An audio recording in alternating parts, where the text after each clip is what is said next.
Hey, what's up everybody? Video 44 coming at you in another video. Alright, so it is literally 2:10 in the morning, trade deadline eve, and I'm telling you that the biggest while you were sleeping that may have ever happened in the history of the sport has just taken place.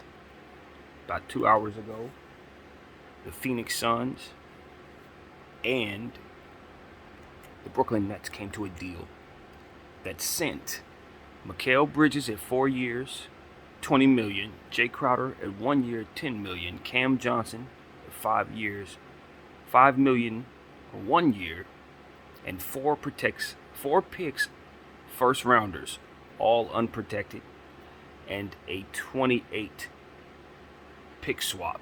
2028 is the year for the services of T.J. Warren and Kevin Durant. Yeah, you heard me right. Kevin Durant was traded in the wee hours of the morning to the Valley of the Sun to play with Chris Paul and Devin Booker. The deal is finalized. Sorry, it happened. It ain't no conversation. No, they did that like a thief in the night without anybody knowing that they were going to do it.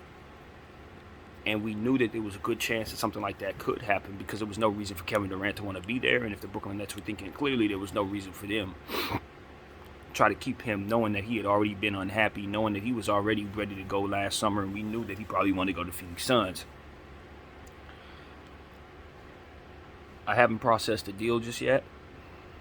There is also another deal that took place that I told y'all was going to happen, so I'm just going to tell y'all about the second deal, and then I'm going to go off. Not in a bad way or good way, just whatever comes out. The Raptors traded for Jakob Poeltl. As I told y'all, it was a 100% chance he was getting traded. Keem Birch and protected first round pick and 2 seconds are going back to San Antonio for that. So from what I understand, San Antonio's have secured about 15 first round picks, according to my Spurs friend, and they haven't finished the deals that they're going to be getting all them picks in regards to. Now, I don't know if that means they're getting all them picks in one flurry or if that's the combined total of picks that they already have. Probably the latter, after the trades that they're intending to make today, including this one, according to my buddy, who's probably one of the best sources for the Spurs that I know of and always has been. So that's one of those type of things where I think the Spurs are doing what they're supposed to do. They're getting everything they need for players that they have on their roster that they're not re-signing. This was a no-brainer with Jakob Poeltl headed back to Toronto. He was drafted there.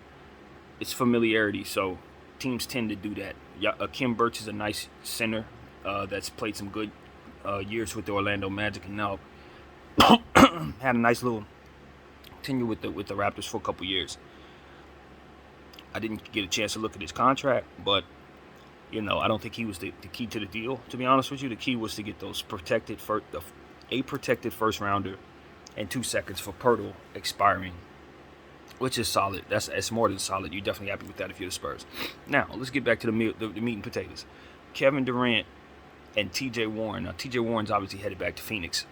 And everybody knows what he can do, but at the end of the day, Brooklyn tried to sell us on the fact that he was going to get them over the top. You see how this played out, right? For all those people who were wondering if BDF 44 was barking up the wrong tree and all these different things I've been talking about, are we seeing how they're playing out?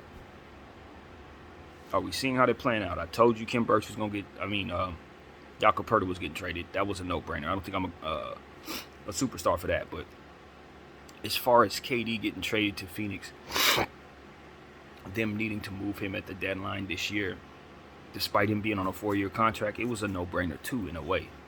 But they had the control over the situation.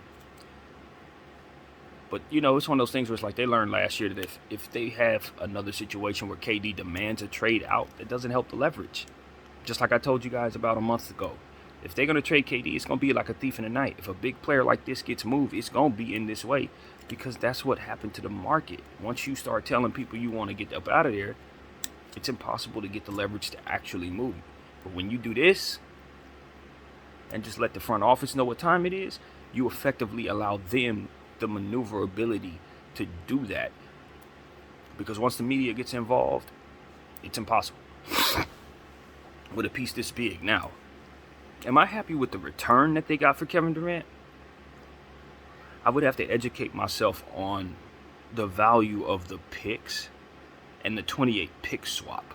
The 4 picks unprotected in the 28 pick swap, coupled with Mikal Bridges at 4 years already signed. They don't have to negotiate him, and he's one of the most durable players, if not the most durable player today. So you know for a fact that the odds of him playing that contract through is about as good as any contract in this entire association. That's God's honest truth. The guy don't miss no games with hell. And he's a fantastic defensive player. His three-point shooting questionability is questionable. Even though he can hit the shot, how good he actually is at that is questionable. But what's not questionable is how fantastic of a defender he is. How happy Brooklyn should be if the fact that he's coming in. They should be extremely ecstatic that they've been able to compare the type of players that they got coming in on both trades. When I think about Dorian Finney-Smith, Mikal Bridges, I understand how good my defense just got on top of having Ben Simmons, who's a fantastic defender, and also Royce O'Neal, who's a much better defender than I would have ever given him credit for. And of course, you have Claxton in place, who's also a phenomenal defender. Deron Sharp, who's a big-time defender as well. I'm starting to find out at the center position. So what I see them doing is putting together defensive Swiss Army knives all up and down the roster. And to be honest with you, it's actually something I really enjoy.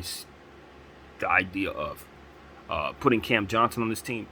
This is where it gets tricky for me. I'm going to tell you why. Because if I'm giving up KD, I want to make sure that Cam Johnson is coming back next season. It's because if this Kevin Durant I'm giving up, the 4 picks withstanding, those are probably the most important parts of the whole thing. Is the 4 picks and the 28 pick swap. So that's what Kevin Durant is mostly worth. Mikal Bridges, the other thing you most definitely want. But the questionable nature of the fact that Cam Johnson is going to be negotiating at the beginning of this summer, really would kind of make me feel uncomfortable about pulling the trigger on this if I were the Brooklyn Nets. I want everything that I'm getting back for a trade for Kevin Durant to be locked in the way I want it to be. Another thing about this trade that looked kind of funny to me, you're giving up Kevin Durant and you actually made them give you Jay Crowder. Believe you me, they would have had to reroute Jay Crowder somewhere else if they wanted Kevin Durant to be on their roster. Ain't no way. I'm not gonna take back any problems if I'm giving you Kevin Durant at 4 years. Ain't gonna be no salary dumps. You're gonna have to find somebody else for Jay Crowder on a $10 million 1 year expiring. If you want me to do this deal, because that's not desirable. You got to give me the rest of my value. You see what I'm saying? Phoenix is going to have to give me, BDF, the rest of my value. Because I know that from on outside looking in, unless there's something here that I don't see, there should have been no reason they took it back anything that wasn't desirable. And that Jay Crowder, $10 million 1 year, ain't nothing good about that. Him expire, you're picking him up at the trade deadline on a team that you know ain't winning the championship this year. You shouldn't have had to take that back. You shouldn't have to take that back. I'd have made them find somewhere else for that, and then bring me back a couple second rounders in instead or something like that, or 1 second rounder. I would have wanted anything but Jay Crowder at $10 million 1 years. Not because I'm against necessarily him coming off the books at $10 million, no, but because that's not something to want at all. And I just handed you Kevin damn Durant. Yeah, I'm not doing that. That might actually hold up the deal for me. Like, find somewhere else for that. Don't play with me. That's how I'm gonna do that. When I know the Knicks got 7 picks, when I know Utah got 14 picks, you know what I'm saying? 15, whatever it is. When I know San Antonio got 15 picks, I'm not trading the Kevin Durant at 4 years for just 4 picks, 28 swap. Freaking Cam Johnson, who could be leaving in 5 minutes. Jay Crowder, that is a dead weight. That's not even something to want. He should be a buyout guy. And Mikal Bridges, which is obviously a player I like, but this is Kevin Durant we just gave up. And not only do we give up Kevin Durant, but we also threw in T.J. Warren, who's a talented small forward, even though he doesn't expect to play much. I don't care what it is that you think he's going to do. I'm selling him at TJ Warren bubble. Hero. Like, that's his price tag as far as I'm concerned if I'm the Nets. So I didn't give you KD and TJ Warren. And you gave me back 4 picks, 28 swap, which is like good, but not even as much as the Knicks were trying to give up for Donovan Mitchell in terms of picks, depending on the players, which can make a difference with Bridges. But this return is awful. If I'm being real with you guys, this is a god awful return for the Nets. Love having Bridges. The 4 picks, I don't care what you want to tell me they're worth. That's only 4 of them. 28 pick swap could be really, really valuable. Extremely valuable. 4 picks, 28 pick swap. Mikal Bridges is like a number 3 guy who's going to play every game. Cam Johnson, who has injury issues that I'm probably going to have to renegotiate with at an overpriced price. And Jay Crowder, who's just a non-asset. That's not an asset at all. Brooklyn, I don't know if I like this deal. I like the pieces that you brought back in this deal. I think I'll be happy with the picks if you draft well, I'm sure. But when I look up and understand this is Kevin Damn Durant at 4 years, at 3.5 years of Kevin Durant locked in at $44 million a year, which is obviously something you'll pay because it's Kevin Durant. You're happy to pay that. Dame's at 65. You love KD at 44. Everybody does. All league. Russell was 47. KD's at 44. So that's a discount in and of itself in my mind. KD probably worth 60, 70 a year right now. If Dame gets 65, KD should probably get 70. That's where I'm at with that. So this is a discount on Kevin Durant's contract. He should probably actually want an extension on that, believe it or not. Or some type of bump in pay or something. He really should. I'm not playing about that. But him in Phoenix, I don't know, man. I ain't gonna sit up here and act like I think they just won the West, and they didn't. But they can do a million things with Kevin Durant on a 4-year contract.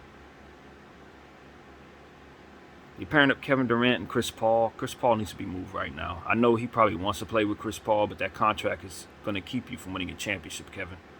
That's gonna be the reason you don't win nothing. It's gonna be because that little dude running around there is eating up all your cap. That's why I wouldn't have went to Phoenix. But the fact that Sarver's out and they just brought in a brand new owner is exactly why this happened. That's exactly why that happened. But this is the thing. I hope the ownership is great. I read I read a little quote that the owner said this is going to be a family. This is going to be a family, and he traded for Kevin Durant less than 24 hours after that was released. So this man ain't playing. If he ain't building a family, he's definitely building a team, a big one. Because you talk about bringing in Kevin Durant, you pair him up with Devin Booker. I like your future. You just got to get out from under Chris Paul, and you just got to build your team. Build your team. I didn't get a chance to look at this roster to see what it is that they have. Really? But at a glance, you're looking at Devin Booker, who's still hurt. Look at Chris Paul, who's been a non-factor. So Kevin Durant is coming to a situation where his team's not better than the team he left in the very short term. Not in the short term. But the good thing is, just like everybody else I mentioned in that conversation, Kevin Durant's hurt. They traded him hurt. Now, he said he wanted to play in the All-Star game, so he might be close to returning. I'm pretty sure he'll be in a Phoenix uniform before the end of when the All-Star break returns. I think it's safe to say he'll be back when the All-Star break returns. But he may play sooner. He may be ready now, now that he's been traded. Who knows? Maybe the holdout was about them holding him out to keep him healthy so he could be traded all this time, for all I know. It makes sense. We're leading up to the trade deadline, and we knew he wanted to be traded. It just wasn't known to all of us. But, as I told you guys, there was no reason for him to want to stay there. So him being held out with an injury may have been Cap all this time. May have been Cap. So, that's something else we could look at. All in all, though, do I hate the return from Brooklyn? Yes. Do I like the particular players Brooklyn has gotten back in his trade? Yes. I like what Brooklyn has. I don't know if I love what Brooklyn gave out to get back all that they got now. I don't think so. When I look at the other trade that they made, get Kyrie Irving to Dallas, that return was fine. Was it the best return they could have gotten? No, because obviously that came from us.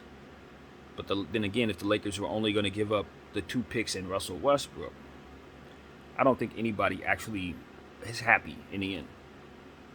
I don't think the Lakers are happy, and Brooklyn probably would rather have a bunch of pieces than Russ Westbrook at 47 and a bunch of picks that ain't going to be here for another 5 years. That's not what they want. They would have then taken that package and probably would have flipped it anyway. As to which they would have been stuck with Russell Westbrook, they did not want to pay any taxes on. So at the end of the day, if you really want to say the Lakers package was better, you have to consider how much of a headache and how little they'd be taken back for this season.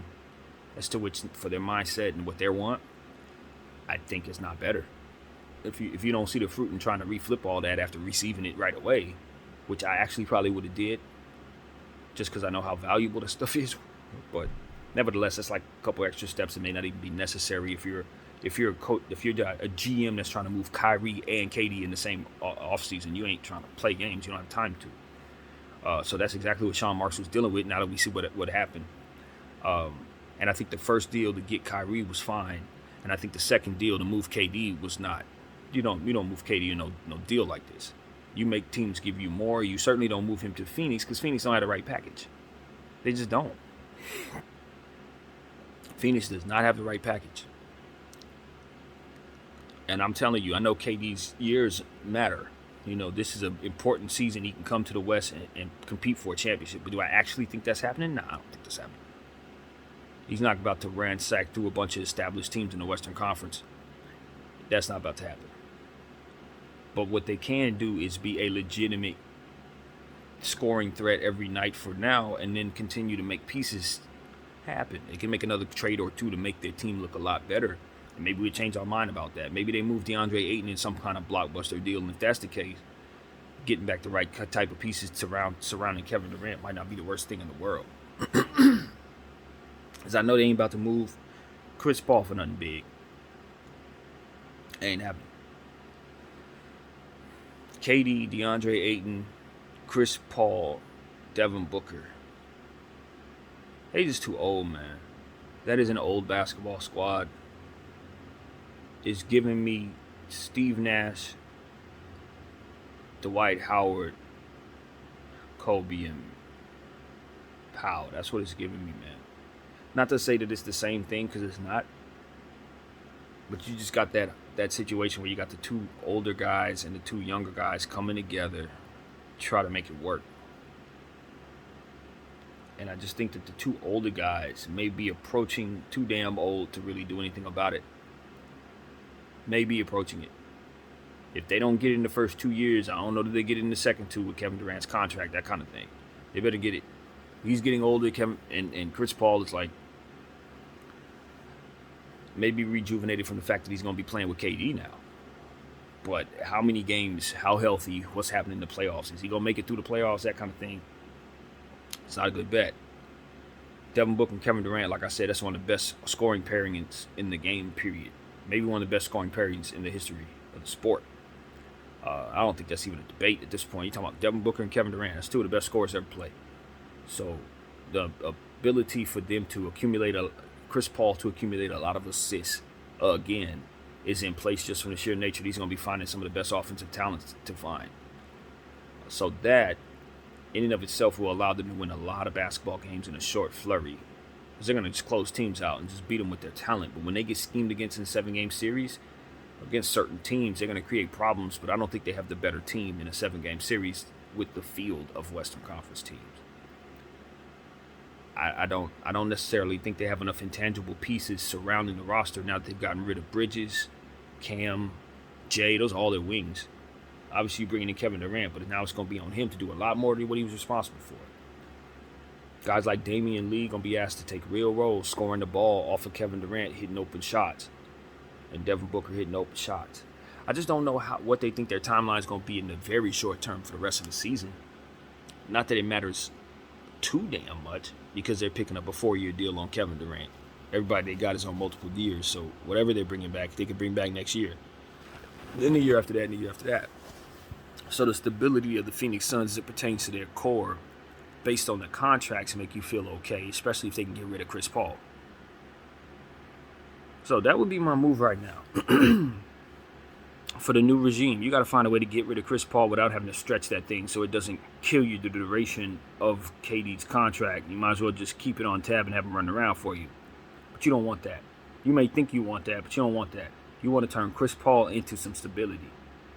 the key to everything you got, it's Kevin Durant and Devin Booker. And if you mistake that timeline thinking Chris Paul is actually a big three in that situation, he's going to be the reason why you don't get nothing.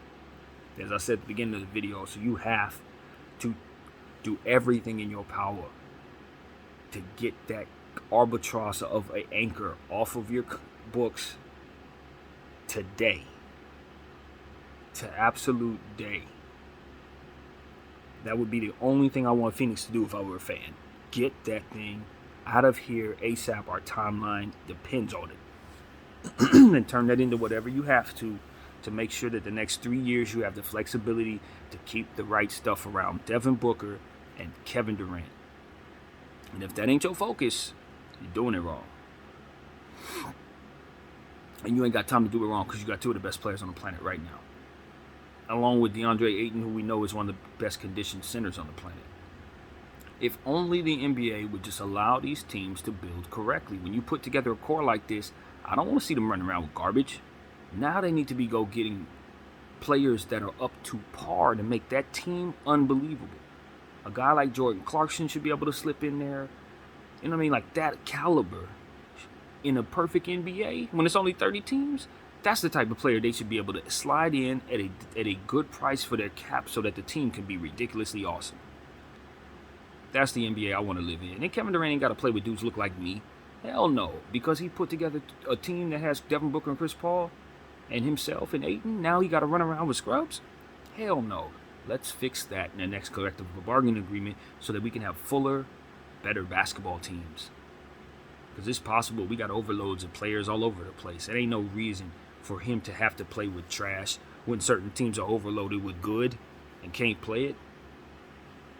This is what we want to see. So even though I'm a Laker fan who doesn't necessarily want the Suns to win a championship, I ain't thinking about it from that perspective. I'm thinking about it from a Suns perspective. And what I'm saying is we probably still can't win the championship even though we got all these nice players, because just like the Lakers, we're not going to be able to put together the stuff around them to make it make sense.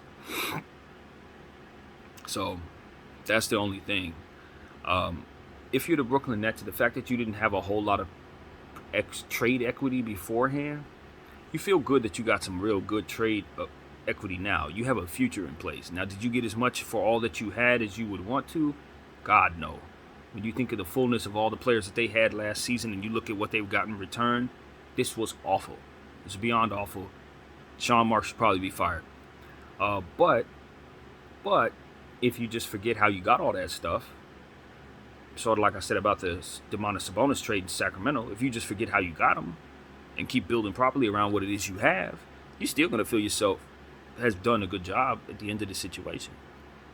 So there's ways to turn what they've gotten, which ain't enough, into enough if they flip it properly. But then again, if you would have got enough, you'd flip that too and it'd be even more. So that's the point that you ultimately have to lean your head on when you're assessing what it is that they've done here and what it is that they've created for themselves. I wonder how many of these players are going to keep. You know, a guy like Cam Johnson, is he really looking to return there? Given what he's seen this past couple months in regards to that roster, now that he's negotiating with this team, do you think it's going to be incumbent upon him to give them a discount or anything like that? This is the problem that Josiah may run into. It's like all that junk you were doing, now you're going to see what it actually did to you.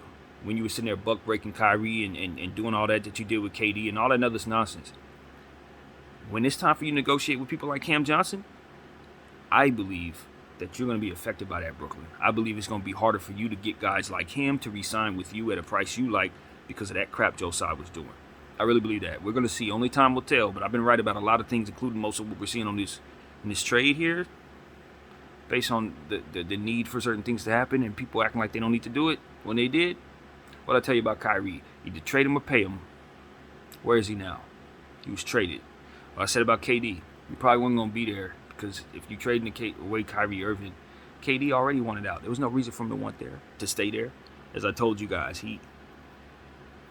everything that would make him want to leave the Nets was still in place. The only thing that was in place was a statement saying that he was happy now and that he was satisfied. Otherwise, I hadn't seen anything that would otherwise make him satisfied or happy. So I knew this was coming. I didn't know if the Nets would actually pull the trigger because the chances of people making mistakes are pretty high in this league. But if they were doing what they're supposed to do, this was happening. Just like the Raptor deal in Portal. If the Spurs were doing what they're supposed to do, that was happening. So some stuff is still on the way, man. Some stuff is still on the way. There are certain players in this league that are expiring that nobody wants to shop around verbally because they know if they do so, it's a chance they won't be able to move them. So you're going to see way more silent deals going forward like this. It's the only way to move a superstar. And plus, it's better for PR. It is. If I don't know this is happening and I wake up at 2 in the morning and realize it's happening, it's the biggest thing in the world. Now, if they would have told me this was happening 4 hours ago, I probably would have stayed up all night waiting for it to happen. But the fact that I didn't know, and there's going to be a bunch of people who wake up in the morning a couple hours from now who are going to get this news just like I did, that is the biggest bombshell in the world. And I think the NBA should do stuff like that more often.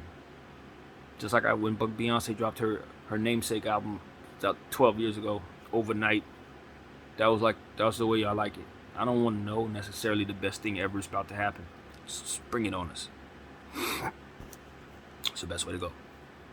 So this right here is huge as it gets. The Nets, I don't hate the return, but for who he is, that's an awful return, if that makes any sense. I like having all that stuff. I just don't like KD going out in its stead. KD's worth twice that. Twice. And TJ Warren, getting him off the books was a non-factor. I don't even think I think he was expiring or something like that. Maybe he had an extra year or something. He wasn't on for too much at all. So I'm curious about Cam Johnson, if he's going to re-sign or if he's actually going to find himself somewhere next summer or this summer. Mikal Bridges on a 4-year deal is fine. I thought he should have been targeted the whole time for the Brooklyn Nets. That's a good asset to have for sure. But at Jay Crowder, $10 million, I could have turned that into something else. That's not $10 million coming off my books in the form of Jay Crowder doesn't. That's not a selling point for me in that trade, man. That's you selling me trash at a price that is good. That's like you selling me beachside properties. Like, I got Jay Crowder, a player that can do a whole lot for you on both sides of the floor. He can shoot the three, played with Bron, played with the Celtics. This is a guy who could really help you in your win now situation. What do you say? And you say yeah, and I'm like, yes. That's one of those. That's exactly what that is. So yeah, man, I give this trade a D-. A D- for the Brooklyn Nets. Good return, but not for what it is you were sending out. And for the Phoenix Suns, man, I mean, what else is there to give you when you snatch KD like a thief in the night? When you just bought the team less than, was it finalized yesterday? This owner's coming in with a big bang. Now, I don't know if the best thing to do is to come in mortgaging future pieces like A-Rod did with Rudy Gobert. But this ain't no Rudy Gobert. This is a good price tag for one of the best players to ever play the game. Arguably the best scorer to ever play the game. So if you ask me, it's an A++++++ Phoenix Suns. Given what it is they were trying to do, I would have loved to seen them get rid of Chris Paul in this deal since they were able to throw away trash. But hey, you don't want to push it. This is great. Whatever those picks are worth, whatever it is, it's a discount. Whatever it is. You can tell me it's worth $150 million. Them 4 picks with a 28 pick swap should have been 6 picks. Or 2 pick swaps. It's Kevin Durant. I'm serious too. So I don't know how they're looking at that. For me, KD on a 4-year, $44 million is even more valuable than him expiring just because you want KD and you know he's worth 60. So whatever contract he's on that the NBA's provided, it's a discount basically. If he was at 60, I'd have made this deal. Because it's Kevin Durant. And you Phoenix. So this is it, man. This is a good thing. If you're Devin Booker, you like, I can't believe staying here got me an opportunity like this. I've already been in the finals once. Now I got Kevin Durant. I'm probably going to the finals twice. At least Kevin Durant and myself. I feel like we can win the West once we build properly. If not the second year, the third year, we can win. That's how I'm feeling if I'm Devin Booker. And if I'm Chris Paul, I'm like, why couldn't this happen like 6 years ago? Why couldn't this happen when I was with the Rockets?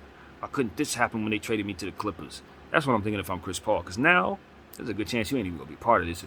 Especially if the GM know what the hell he's doing. If the GM know what the hell he's doing, Chris Paul ain't be a part of this. He ain't.